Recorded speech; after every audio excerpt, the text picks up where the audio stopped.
Hey everybody, JoraBite here, Icer Slicer's dad, and I'm standing in front of an automated rubber tree farm that I have programmed R2-3D, our trusty beginner's turtle from ComputerCraftEdu, to oversee and manage.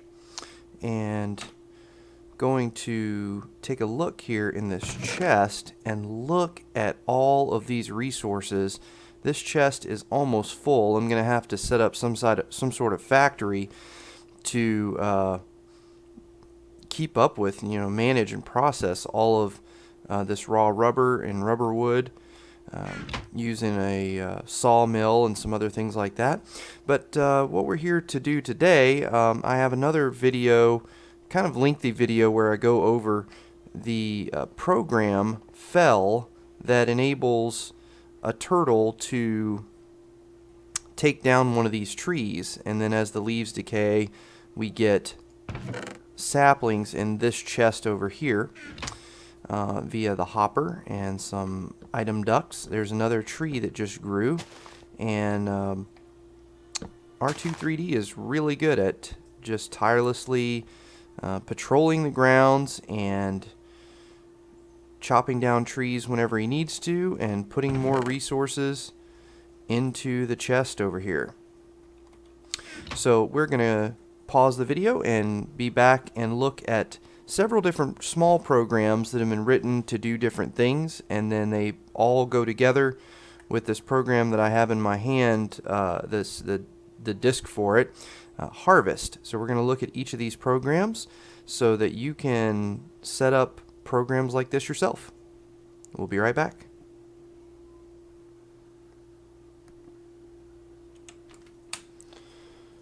Okay, we're back, and the first program we're going to look at is Fell. Fell, we're going to just review. What Fell does is it checks to see with an if statement if it detects a block in front of it, which should be a tree block, a grown tree. Select slot 5, dig, and then move forward. Then set this variable level equal to 0. And then we go into a while loop while we detect a block above us.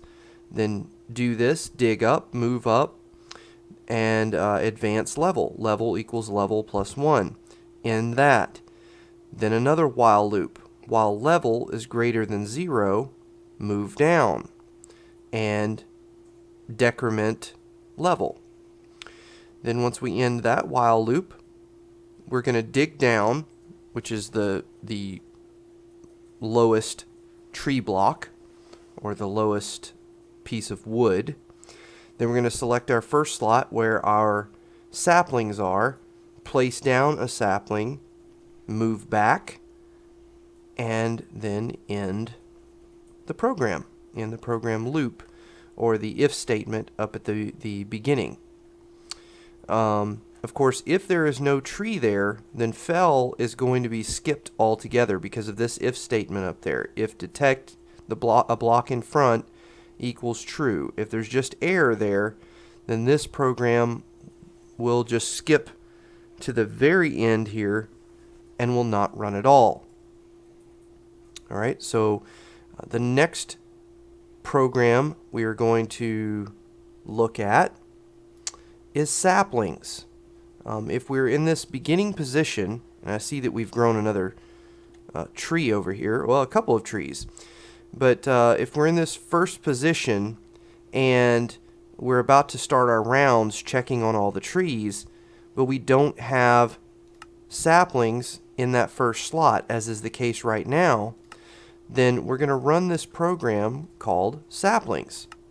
Alright, saplings, I've introduced something that should be in all good programs, and that's comments. Notice this first comment, saplings program, get more saplings. So this is just a little comment to let us know in the code what this program does. If we switch over to the code editor, we'll see that it looks like this, just dash dash and then our comment. So back to the code.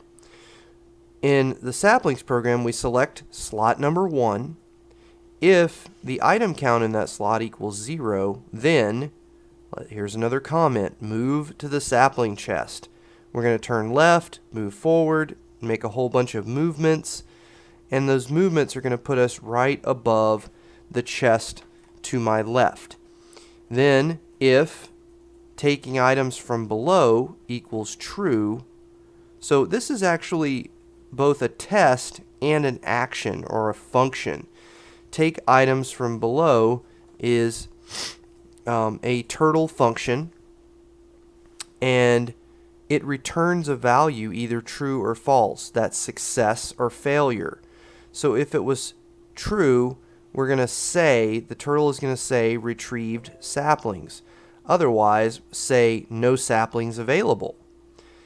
Now that ends that if block. Now we have another comment, return to tree number 1 position, where the turtle is right now. So we just have a series of movements to get back there. And now here's an else.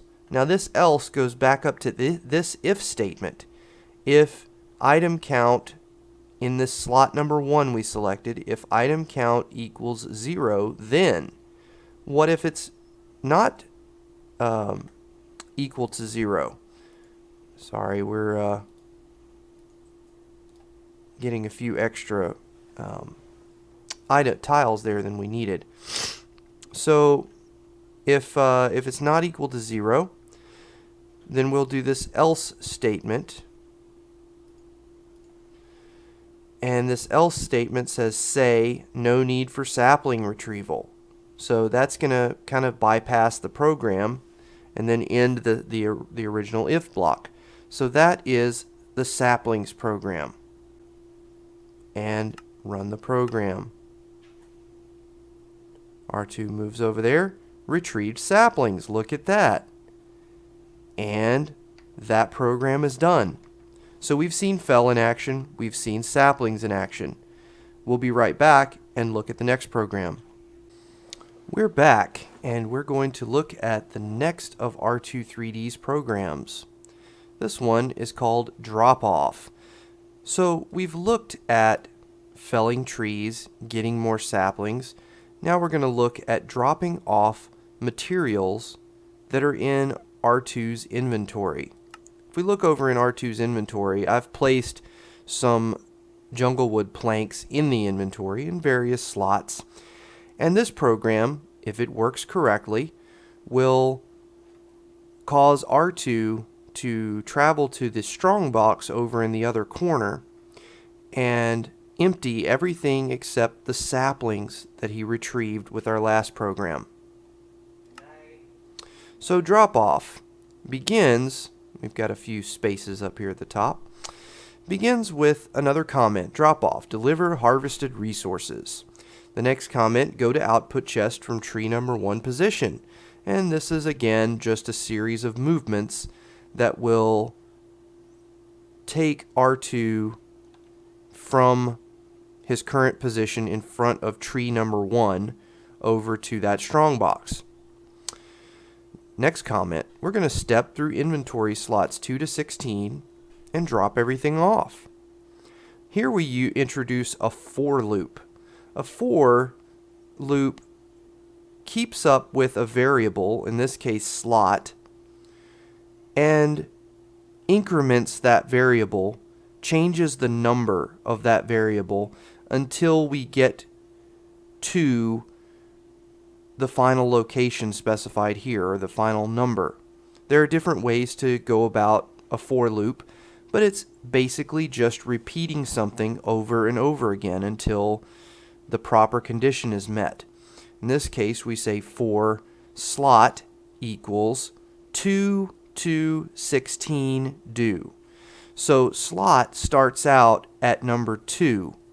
Why don't we start out with number 1 or 0? The reason for that is we don't want to empty or drop off the resources in slot 1. Remember, that's saplings, rubber saplings.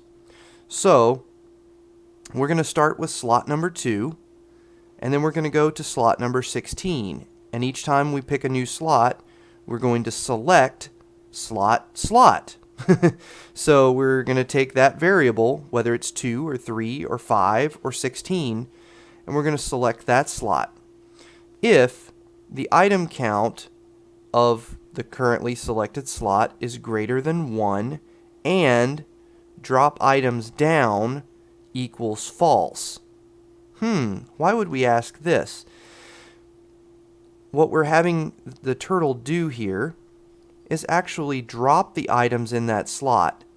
But if the count is high enough to drop the items, but the items can't be dropped, if drop items down equals false, then say output chest full with an exclamation point. So we're letting a player know, if they're anywhere nearby, R2-3D will say output chest full. So come and empty this chest or get rid of some of these items so I can drop off what I have, what I've collected. And then we're going to issue a break statement, which will break out of the current loop and stop trying to do this over and over again. And then we've got the end of the if block, which is really error checking here, and the end of the for loop. Then we've got a comment, go back to tree position number 1. And we have the reverse movements for the turtle to get back in front of tree position number 1. Let's run drop off and have R2 drop off these items that we've placed in his inventory. R2 moves over to the chest. There they go, out of his inventory, and he runs back to his starting position. Excellent. We'll be back in a minute to look at the harvest program, which is going to put everything back together, or everything together, running all of these different programs. We're back to look at the harvest program. It begins with a comment that says harvest, master program for tree farm. The next comment says variable declarations. What in the world are variable declarations? Well, at the beginning of this program, we're just going to list the main variables that we're going to use in the program. Trees, we're going to set equal to 3, because in this tree farm, we're planting 3 trees. Why would we do this?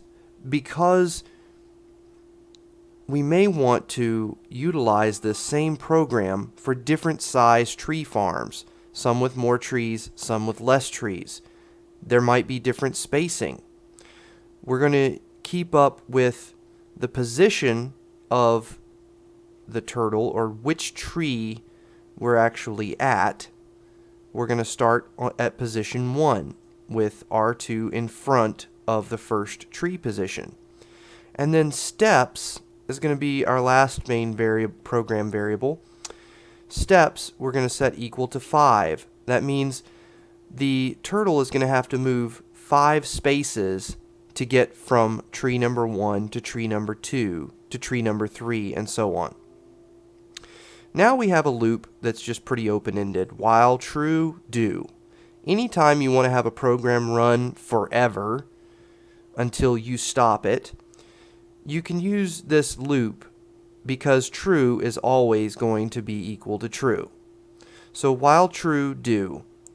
Run the saplings program. Remember, we looked at the saplings program, and it says if we don't have any saplings in our first slot, go over to the chest on the left and pick up a stack of saplings. Next, we're going to run drop off. So if, well, it's always going to go over to the chest, and then it's going to basically just empty any extra items in its inventory besides the saplings. Then we're going to loop through, here's a comment, loop through tree positions to fell and plant. So we've got another for loop. For P equals, and P is just really short for position, kind of like this POS position up here. for P equals 1, 2, trees. So what is trees? Trees is equal to 3. So if we set this to a different number of trees, this loop would automatically change. For P equals 1, 2, trees. So 1 to 3, do. Run fell. Now fell won't actually do anything if there's no tree there. Remember, it looks to see if there's a block in front of it. And if there is a block in front of the turtle will fell that tree. And then it will get back in the position in front of where the tree grows. So run fell for P number 1 or P number 2 or P number 3. Then if P is less than trees, so in this case 3, if it's less than 3, then turn right and start another loop for S equals 1, 2, steps. Remember steps up here? Steps equals 5. So for S equals 1, 2, 5, do, move forward. All this is doing is making the turtle move forward enough times to be in front of the next tree. Once we end that loop and we've moved forward enough times, turn left and set position equal to position plus 1. So remember, in this for loop, we're moving ahead and doing all of this stuff, running fell, and then checking to see if we need to move forward. And if we need to move forward, then we're going to increment the position variable. So the position equals position plus 1. Else, here's another else. We looked at this in another program. If P is less than trees, then do this stuff. Else, turn left, move, or here's another variable, back. Turn left, and then set back equal to trees minus 1. What we're doing right here is telling the turtle, essentially, how many steps it needs to move back to go to position number 1. Turn left, and then set this back variable to trees, which is currently 3, minus 1. So it's going to be 2. Now there's another variable, total. Total equals steps multiplied by back. Total equals steps times back. So we're going to take the steps between the trees, in this case 5, and multiply that times how many trees we have to move back. So it's going to end up being 10 spaces in this case. Now we have another simple loop for S equals, or the steps back, equals 1, 2, total. So we just set total here. It's going to equal 10. So for S equals 1 to 10, do. Move forward in that loop. And once we're back in front of tree number 1, turn right and set position equal to 1. So instead of setting position equal to position plus 1 up higher in the sequence in the if statement, in the else statement, we're setting position equal to 1. We're back at the beginning. That ends everything. And this simple program, running these other 3 programs, is going to maintain the tree farm. It's the tree farm all together. So let's watch it in action. Notice that our inventory has 64 rubber saplings already. So R2-3D is outfitted with plenty of saplings to plant new trees. It looks like he has a couple of trees to fell though. So let's watch that happen when we run harvest. First thing he says, no need for sapling retrieval. Notice that in the bottom left corner of the screen. Now he checks, he runs fell and checks this tree, and there's no tree there. But there is a tree here, so he fells this tree. Plants another one, moves to this tree, fells that tree. always plants a sapling behind him. And then when he moves back over here, he's going to check again to see if he needs saplings. No need for that. So he goes to drop off the resources that he collected in the strongbox over here. So let's check that. Yep, it looks like he even put an extra sapling in there because he collected a sapling. We can take that out and move it over to the sapling chest. But R2 is going to happily continue his rounds, and that's going to leave me waiting on my next project to empty this chest and do something with all of these materials. So that's all for now. We'll see you next time.